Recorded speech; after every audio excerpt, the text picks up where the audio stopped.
144Hz refresh rate, 48 মেগাপিক্সেলের camera, Qualcomm Snapdragon 778G chipset এবং 5000 মিলিঅ্যাম্পিয়ারের battery backup. এই সব কিছু নিয়ে আজকে ইন্ডিয়ান মার্কেটে লঞ্চ হয়ে গেল Realme 9 SE অর্থাৎ স্পেশাল এডিশন। এই ফোনটা আই থিঙ্ক এই বাজেটের মধ্যে গ্রাহকের কাছে one of the best phone হতে চলেছে। কারণটা আমরা এই ভিডিওতে অবশ্যই বলবো, এবং যাদের বাজেট বাংলাদেশে 25 থেকে 26,000 টাকা, তাদের হয়তো এই ফোনটা অনেক ভালো লাগবে। সো চলুন দেরি না করে ভিডিওটি শুরু করা যাক। পুরো ভিডিও জুড়ে আমি মাইন থাকছি আপনাদের সাথে। আপনারা দেখছেন টেকটক উইথ মাইন। ভিডিও শুরু হওয়ার আগে যারা এখন আমাদের চ্যানেলটি সাবস্ক্রাইব করেনি তারা এখনই সাবস্ক্রাইব করে পাশে থাকা বেল আইকনটি প্রেস করে দিন।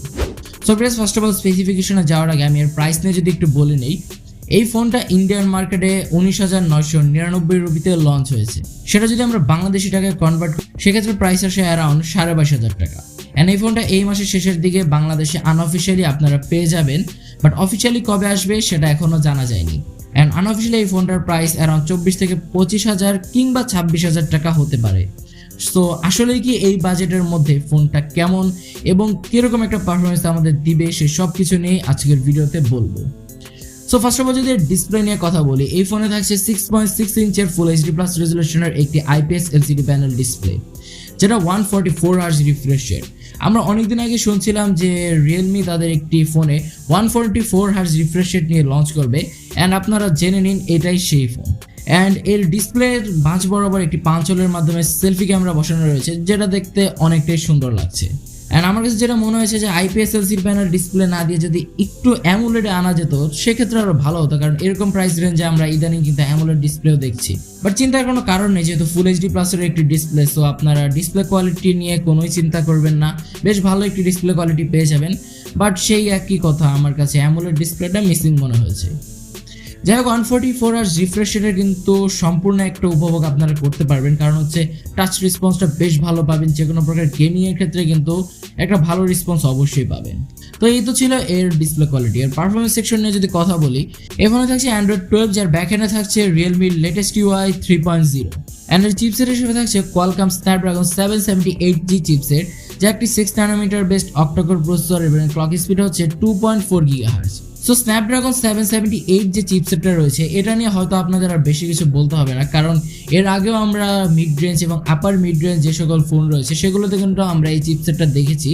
অ্যান্ড এই চিপসেটটা যথেষ্ট ভালো একটি চিপসেট, অর্থাৎ যারা গেমিং করেন কিংবা ওভারঅল পারফরমেন্স চান তাদের জন্য কিন্তু এই চিপসেটটা বেশ ভালো পারফরমেন্স করে। অ্যান্ড এই ফোন নিয়ে যদি আমি গেমিং পারফরমেন্স কথা বলি, সেক্ষেত্রে আপনারা যারা COD, PUBG, Asphalt 9 এই টাইপের গেমিং করেন তাদের জন্য বেশ ভালো একটা পারফরমেন্সই দিবে। বাট রিয়েলমি ফোনে আমি প্রতিবারের মধ্যে এবারও একই সমস্যা শুনতে পেরেছি যে এই ফোনে হালকা পাতলা একটা হিটিং ইস্যু রয়েছে, যেটাকে থার্মাল থ্রোট বলা যায় না। বাট এটা থেকে আপনাদের পারফরমেন্সে কোনো প্রকার প্রবলেম হবে না।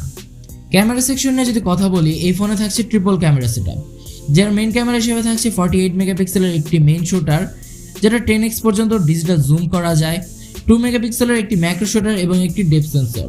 মেনলি এখানেও একই প্রবলেম, একটি আলট্রাওয়াইড ক্যামেরা মিসিং রয়েছে। আমার কাছে ব্যাডলি এখানে আলট্রাওয়াইড ক্যামেরাটা মিসিং মনে হয়েছে, কারণ হচ্ছে এই বাজেট সেগমেন্টে আমরা অবশ্যই আলট্রাওয়াইড ক্যামেরাটা চাই।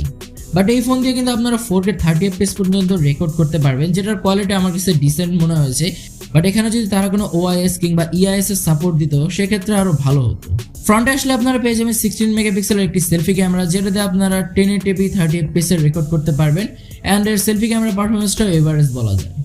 এ ফোনে থাকছে সাইড মাউন্টেড ফিঙ্গারপ্রিন্ট সেন্সর, যেটা বেশ ফাস্ট অ্যান্ড অ্যাকুরেট। অ্যান্ড প্রায় সকল পোর্টস অ্যান্ড বাটনসই আপনারা এখানে পেয়ে যাবেন as if 3.5mm headphone jack, USB Type-C charging port, primary noise cancellation mic, secondary noise cancellation mic, প্রায় সব কিছু এখানে রয়েছে। অ্যান্ড এটাতে কিন্তু আপনারা SD কার্ড স্লটও ইউজ করতে পারবেন, সো চিন্তার কোনো কারণ নেই। ব্যাটারি ব্যাকআপ নিয়ে যদি কথা বলি, ফোনে থাকছে 5000 মিলিঅ্যাম্পিয়ারের ব্যাটারি ব্যাকআপ, যেটাকে চার্জ দেওয়ার জন্য বক্সে পেয়ে যাবেন 30 ওয়াটের ফাস্ট চার্জার। অ্যান্ড এটাতে আপনার অনায়াসে 7 ঘন্টার মতো গেমিং করতে পারবেন। অ্যান্ড আরেকটি বিষয়, এই চিপসেটটা যেহেতু একটি পাওয়ার এফিশিয়েন্ট চিপসেট এবং এটি 6 ন্যানোমিটার বেস্ট একটি চিপসেট, সো এখান থেকে একটা ভালো আউটপুট অবশ্যই আমরা পেয়ে যাবো। চার্জিং ব্যাকআপটা আপনারা বেশ লং টার্ম ইউজ করতে পারবেন। যারা রেগুলার ইউজার রয়েছেন তারা 1.5 দিনের মতো অনায়াসে ব্যাকআপ পেয়ে যাবেন। অ্যান্ড যারা একটু হার্ড ইউজ করেন তারা 1 দিনের মতো ব্যাকআপ পেয়ে যাবেন। তো ভিউয়ার্স, এই ছিল এর স্পেসিফিকেশনগুলো।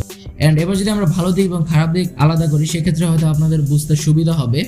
সো ভালো দিক যেটা হচ্ছে, এই ফোনে আপনারা ডিসপ্লেটা বেশ ভালো পেয়ে যাবেন without IPS LCD panel display.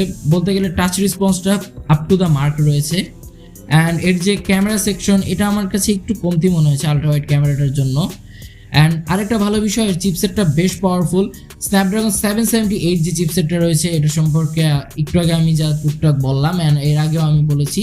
So সব কিছু মিলে আমার কাছে একটা ওভারঅল পারফরমেন্স মনে হয়েছে। খারাপ দিকের কথা বলতে গেলে সেটাই হচ্ছে এই ফোনে আলট্রা ওয়াইড ক্যামেরা নেই, অ্যান্ড অ্যামোলেড ডিসপ্লেটাকে আমি মিস করেছি।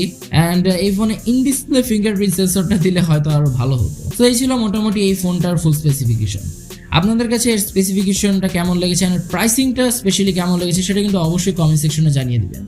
অ্যান্ড আজকের ভিডিওটি ছিল এই পর্যন্তই। দেখা হবে পরবর্তী কোনো ভিডিওতে। সেই পর্যন্ত সবাই ভালো থাকবেন, সুস্থ থাকবেন। আল্লাহ হাফেজ।